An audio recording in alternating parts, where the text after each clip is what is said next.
trying to figure out how to eliminate as much of the glare as possible, but I think some of that's just not going to work today. It's okay. We'll try. But I was thinking about this today, since it is back to school season.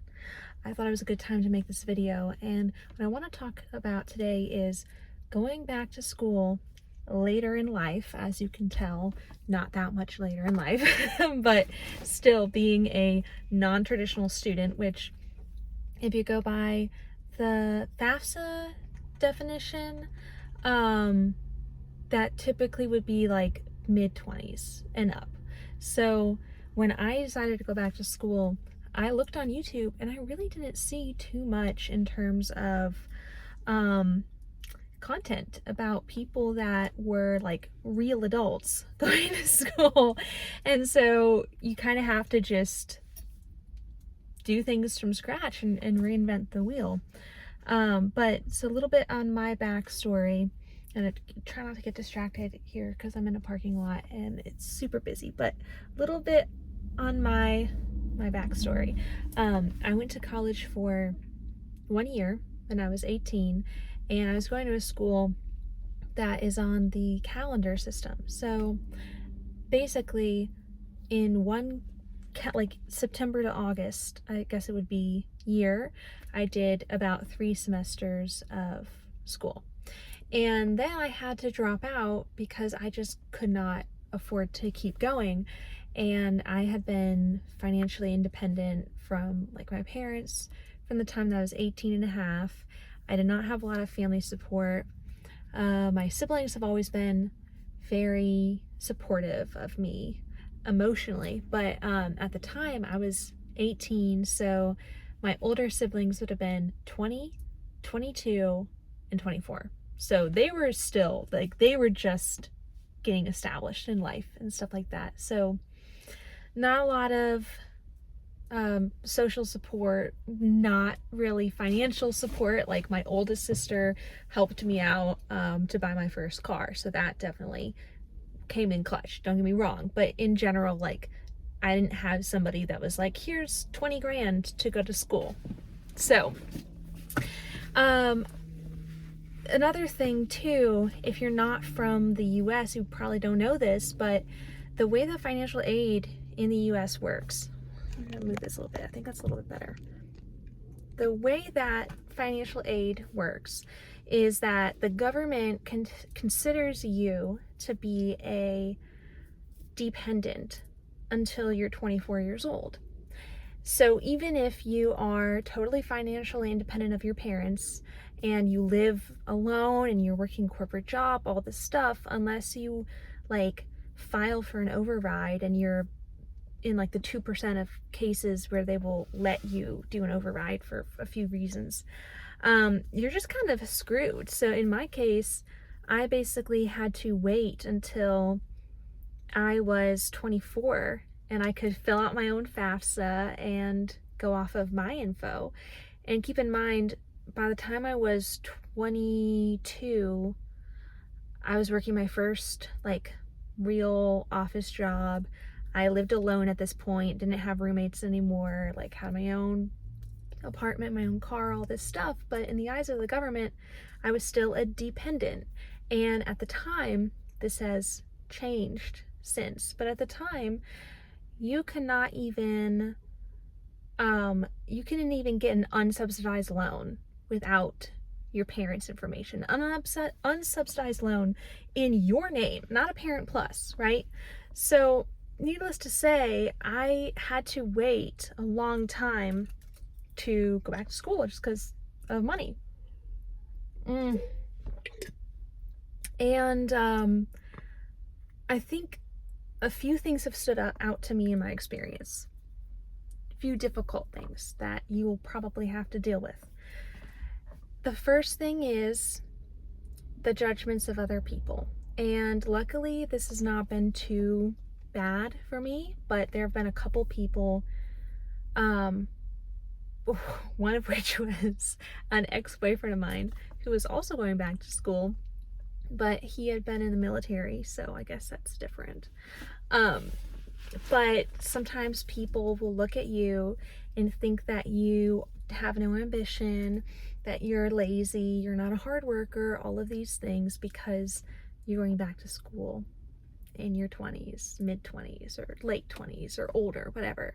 Because you didn't go down the traditional path, people assume that there is something wrong with you, right? So like in the case of my ex-boyfriend, like I remember he called me a slacker, and I was like, the time I think I was taking 17 credits, and I was working 2 jobs, and I had like a 3.94 GPA, and I was like glitching out, you know, like it triggered me way too much. I let it affect me too much, which was not good. But it really hurts, especially when you're busting your butt and you're exhausted and you're trying so hard and you don't have a lot of support, to realize that there's still people judging you and thinking that you're lazy. It's like,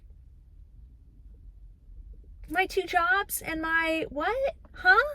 So that is hard. And another thing I will say is, I think that people are more likely to judge you if you're going to school on campus and living on campus versus if you're taking online classes.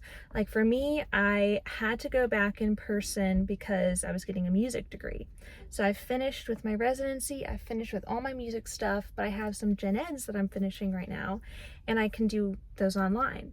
And people are way less weirded out about me taking online classes than me like being in person. I guess it's I don't know why, it's just kind of considered more like socially acceptable, I guess.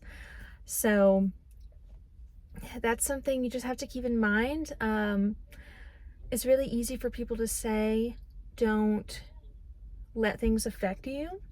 And I don't think you should let fear of judgment hold you back from what you know you need to be doing, but it can still affect you. It can still hurt your feelings because you're a person and we are social beings, you know? So that is one thing I would keep in mind. The other thing is, it can be super isolating because you are going to be around a lot of people that are younger than you. If you're in a very large city and you're in like a huge school like Texas A&M or something, this might be less of a concern, especially if you have a school that has a lot of grad students that are going to be a little bit older. But like in my case, I lived in a very rural town of 3,000 people. There was like 1,200 at the school, and there's just not a lot of people my age. There were some non-traditional students, but not a lot. And so I would try to be friends with people, and I've made some good friendships, but I'd often find myself befriending like juniors and seniors that were like 21, 22, 23, and they all are leaving or have left after a short amount of time. So it's kind of hard because the people that are a little bit older, have a little bit more life experience, are on their way out. And it's difficult. Like, I know it's going to sound a little arrogant, but it's difficult when you know mentally that you are a lot further ahead of certain people, like mentally, emotionally, spiritually, and they find a lot of comfort and satisfaction talking to you, but there's not really anyone that understands you because you've just gone through more life. And so like I'm not against like friendships that cross age gaps, but when that's all that's available to you, that's really difficult. It's really isolating. And like I said, I feel like this comes into play more if you are living on campus or in a situation like mine. And the last thing I want to talk about, I do have to turn on the car here because it's very, very hot. Woo! Hopefully this won't corrupt my sound too much. Woo!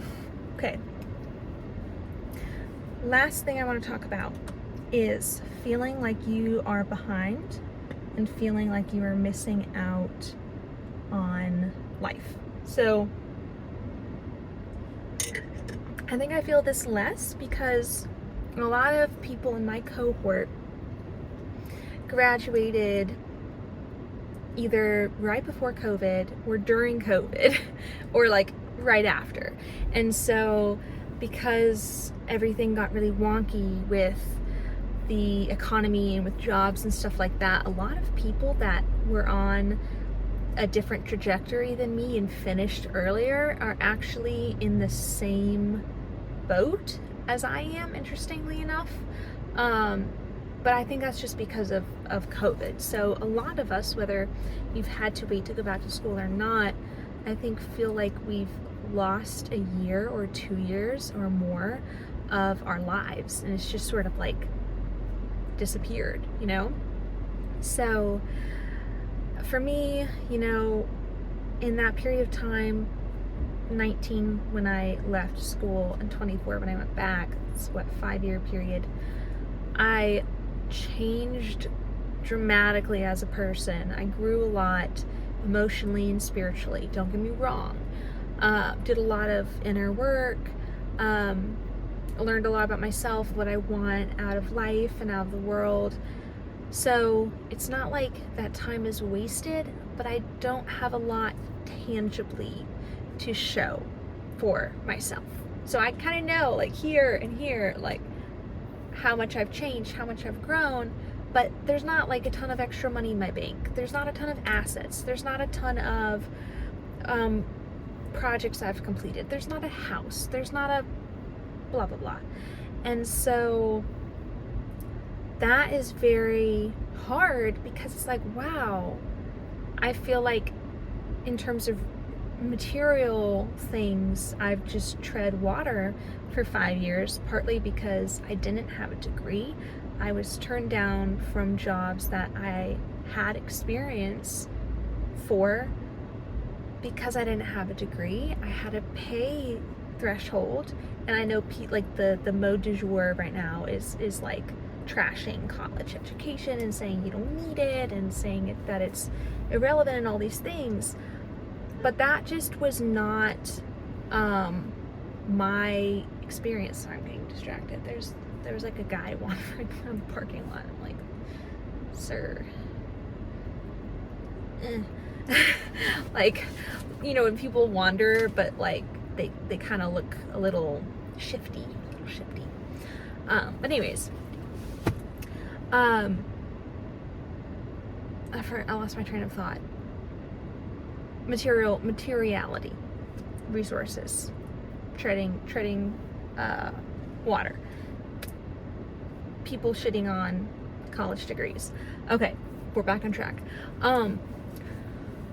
People are devaluing the value of a bachelor's right now a lot, but in my experience, I lost opportunities and I lost income potential because I didn't have a bachelor's. And I know for a fact it was because I didn't have a bachelor's, because I had all of the necessary like experience and knew how to use different softwares and whatever.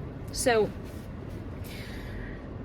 it's bittersweet because now I'm able to change fields into something that I actually really want to do, that I haven't just sort of fallen into, but I actually am passionate about. It's not going to totally burn me out in the long run. And now I know I'm going to have a higher income potential, but I know that I missed out on making more money in that 5 years of time. And beyond making more money, having opportunities that were more suited to me in a better environment and just more in line with what I'm naturally good at. I know I missed out on that because I didn't have a degree. So that sort of nostalgia on being like 18, 19, thinking that I was going to graduate college at 21 or 22 and just be this young professional and be making all this money and be living like this, you know, cute young professional lifestyle, that is kind of an illusion that is gone. And I think for a lot of people, even that went to college at 18, graduated at 22, that illusion has never really been a thing, right? Like, we're not making the amount of money at entry-level jobs to have this, like, you know, lifestyle that people in the late 90s and early 2000s had when they graduated college. So kind of letting go of that image of what being in your 20s should look like is hard. It is hard. One thing I'm learning in one of my classes, actually, this semester, I'm taking an econ class, is we were talking about the sunk cost fallacy. And sunk cost in economics basically means that whatever decision you make, you have to make with whatever data and circumstances that you have now. You can't look at, well, I spent this much money developing this product, so therefore I have to sell this product. Well, it doesn't matter how many millions of dollars, or hundreds of millions of dollars that you spend on research and development if there's not a desire to buy the product, you know? So you have to make decisions not based upon what you invested in the past, but on today's circumstances and where you stand today. And I think that is what I'm trying to do in my life in every area. Like, you can't look back and be like, I was so fit at such and such time. I spent all this time and energy building all this muscle and whatever. I'm trying to get back to that point. You can't really think like that. You have to always think about going forward and be like, well, what do I want now? Like with fitness, how do I want to look now? How much do I want to be able to bench press, whatever, now? And with money and with time and all of these things, you can't constantly look back and be like, if I had different parents, if I had a different situation financially, I could have been at such and such place in life. I could have finished college at this time. I could have had all these opportunities. You can't look at the sunk cost, or you can't look at the opportunity cost of things in the past that have already happened. You have to make decisions going forward today. So that's what I'm trying to do. I hope this video wasn't too depressing. I'm definitely not depressed about things, but I think that these are some real emotions and considerations to take into place.